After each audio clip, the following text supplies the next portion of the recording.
Israeli হামলায় সরবরাহ line ও স্থানীয় পাইপলাইন ক্ষতিগ্রস্ত হওয়ায় গাজায় বিশুদ্ধ পানির তীব্র সংকট দেখা দিয়েছে। পৌর কর্মকর্তাদের মতে উপত্যকার ৮৫% ফিলিস্তিনি নিয়মিত সুপেয় পানি পাচ্ছেন না। এতে স্বাস্থ্য ঝুঁকি ও পরিবেশগত বিপর্যয়ের আশঙ্কা বাড়ছে।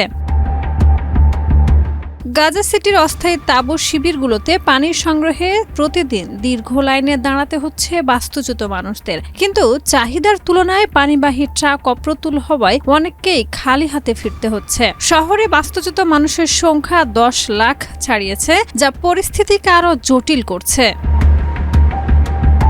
গাজার পৌরসভার মুখপাত্র হুসনি মাহনা বলেন, অধিকাংশ এলাকায় পানির ঘাটতি ভয়াবহ আকার নিয়েছে এবং এটি জনস্বাস্থ্য সংকটকে তীব্র করছে।